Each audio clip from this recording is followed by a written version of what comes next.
Hello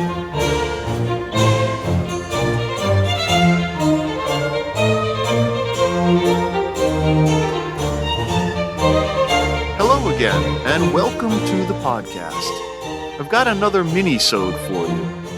I hope you've heard the recent episode 11 on the Pardoner from Chaucer's Canterbury Tales. If not, I highly recommend doing so soon. Quite informative, but not arcane.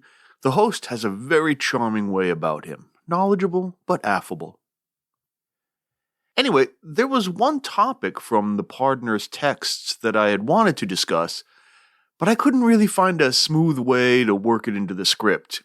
It always felt like I was forcing it in, like getting a hippo into a wetsuit. But it's an interesting little topic, at least I think so.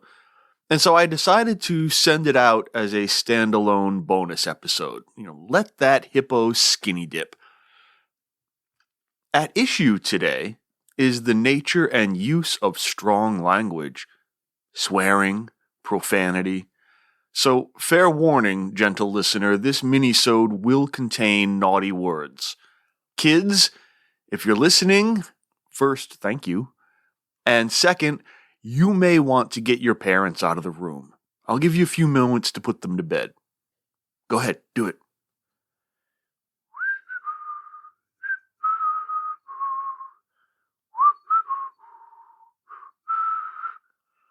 Okay, are they gone? Okay, good. For though we in the 21st century may not notice it at all, the Pardoner's tale is a seething cesspool of execration. Here's how I first came to think about it. There's a point in the Pardoner's prologue where he admits to his traveling companions that he only preaches to win money, that he doesn't care about purifying souls. He says, quote, "Once dead, what matter how their souls may fare? They can go blackberrying for all I care." What a curious, curious line. Blackberrying? The heck is that? I mean, surely it's something of a euphemism, a less offensive way of saying go to hell. But why would the Pardoner, an admitted thief and fraudster, drunkard and fornicator, suddenly go precious about a bit of mildly salty language? Well, after a good deal of snooping, I found out that particular idiom was just the medieval equivalent of our go jump in the lake. It's just a phrase in common use. But then I read about an old legend that says when St. Michael the Archangel defeated Satan and God flung him from heaven down to the earth, the devil landed in a prickly, brambly blackberry bush. And so you'd best not pick any blackberries after Michaelmas because he'll get you. I also happened across the fact that blackberries, presumably picked before Michaelmas, were used as a medieval cure for snakebite.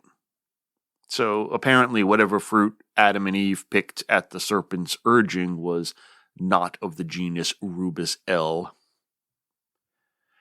But blackberrying still seems a rather prim way of damning someone, especially considering how offensive the language of the rioters from the Pardoner's tale really is. Oh, did you not notice? Yeah, because swearing, profanity, prohibited language is not a constant over time. What we find offensive is peculiar to our own cultural milieu, our own values. Here's the thing. When we think of cuss words, we generally think of the great four-letter words or George Carlin's infamous Dirty Seven. Those words have to do with the human body and bodily functions, usually excretory or sexual, pooping, peeing, and screwing. But even these have dramatically lost their power to offend in the last couple of decades. One may think you impolite if you say shit at the church social, but I'll wager nobody thinks you are morally evil. No, today, the language that we think marks someone as morally evil is derogatory, ethnic, or racial words. It's not merely gauche to utter a racist slur, it is wicked. It testifies to one's moral turpitude. One may not even refer to such words by name in classrooms or print or podcasts. But in the Middle Ages, in Chaucer's lifetime, Racial language offended few, and most were not at all troubled by ass or cock or any other body part. This was an England that was overwhelmingly racially homogeneous, and a world that lacked privacy.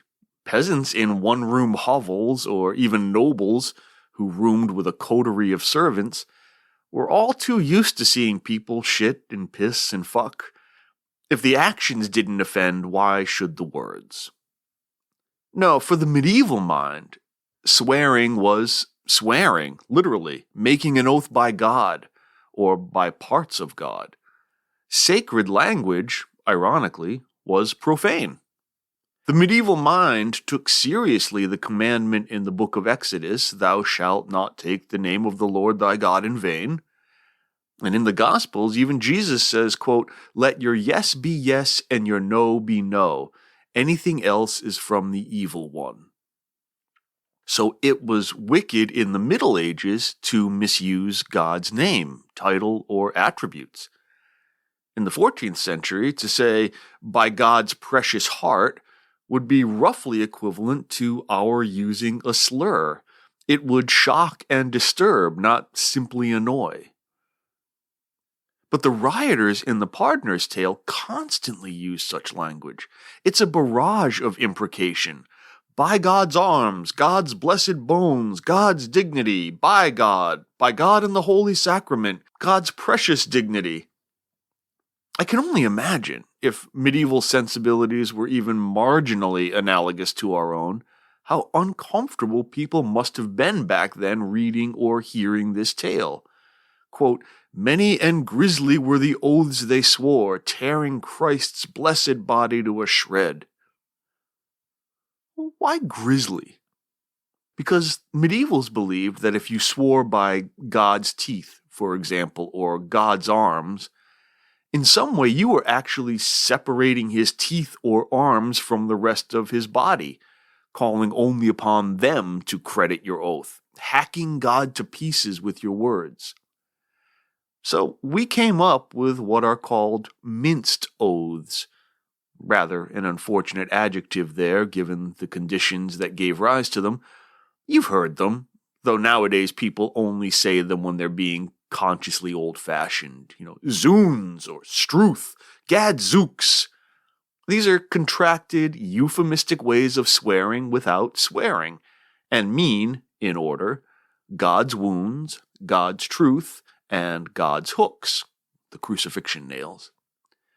Perhaps instead of mincing Christ's blessed body, we decided to mince the oaths.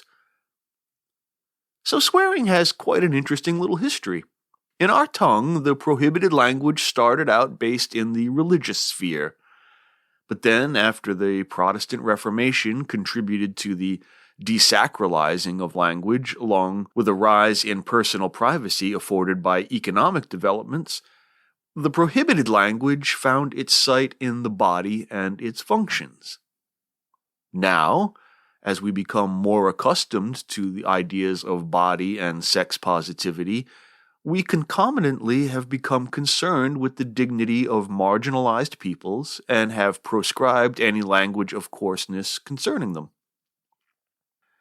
Okay, that's it. I just wanted to get that out. Please take a moment, if you would, to subscribe and rate the podcast. Every little bit of publicity helps. Also, please consider a small financial contribution by clicking the Support the Show button.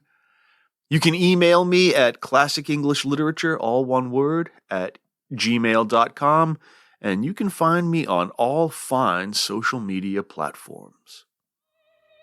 You can have the rest of the evening to yourself. It doesn't matter to me what you do. You can go Blackberrying for all I care.